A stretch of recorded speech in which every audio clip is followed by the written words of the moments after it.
Baik, Assalamualaikum dan salam sejahtera. Hari ini berlintas langsung dari Labuan bersama saya Rosila Jos. Dan ketika ini apa yang saya boleh kongsikan, saya berada di Pusat Pemberian Vaksin PPV Dewan Jabatan Kerja Raya Labuan yang baru saja beroperasi bermula semalam bagi menggantikan Pusat Pemberian Vaksin PPV Dewan Serbaguna Perbadanan Labuan yang kini dibuka sebagai Pusat Kuarantin dan Rawatan COVID-19 PKRC lantaran peningkatan kes positif COVID-19 yang mendadak ketika ini.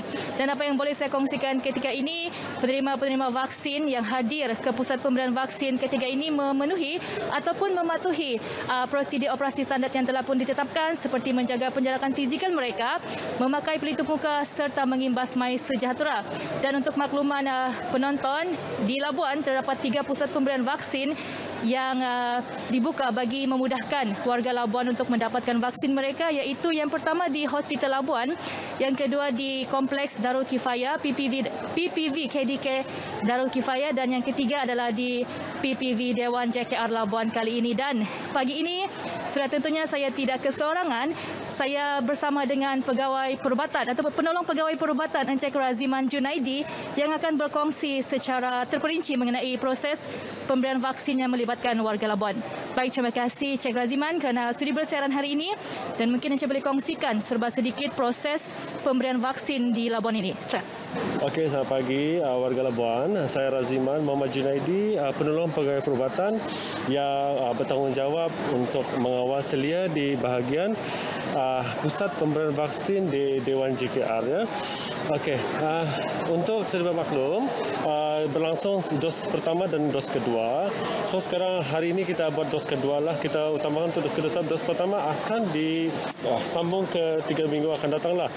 So kita akan setiap dos yang diberi dan setiap penama adalah kita akan mengikut daripada My Sejahtera yang sediakanlah.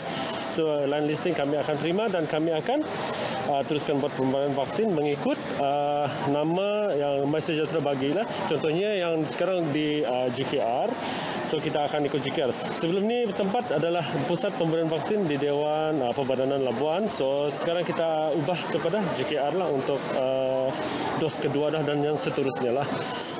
Baik, terima kasih. Dan mungkin kita tahu ketika ini mungkin masih ada yang masih memikirkan ataupun masih menanti masa mereka ataupun tarikh bagi mereka mendapatkan vaksin, khususnya di wilayah Persekutuan Labuan ini. Dan mungkin nasihat dan juga saranan kamu kepada warga Labuan khususnya yang bagi mereka yang masih berfikir untuk menerima vaksin. Silakan.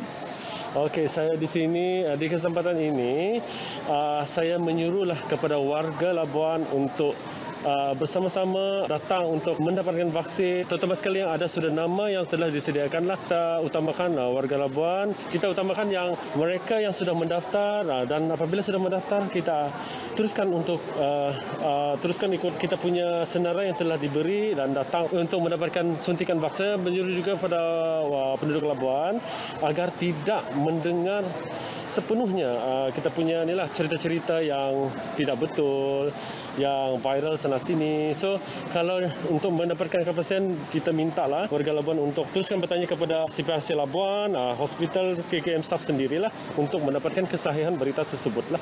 So di sini saya meminta dan semualah untuk bekerjasama dan mendapatkan vaksin untuk semua orang supaya kita akan lebih senanglah di masa depanlah.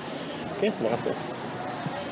Baik, terima kasih Encik Raziman atas perkongsian yang diberikan. Dan untuk makluman juga orang ramai di luar sana yang masih berfikir ataupun masih dalam perancangan untuk menerima atau tidak vaksin ini, saya juga mewakili seluruh warga kerja ataupun petugas perasaan hadapan untuk menyuruh anda sama-sama menyokong program imunisasi kebangsaan ini agar kita sama-sama dapat memutuskan dan mengembalikan keadaan kita sekarang kepada normal seperti dahulu. Dan itu saja yang saya boleh kongsikan dari Labuan ketika ini. Terus patuhi SOP yang telah digariskan kerajaan. Kembali semula ke Angkasa Puri bersama rakan penyampai. Silakan.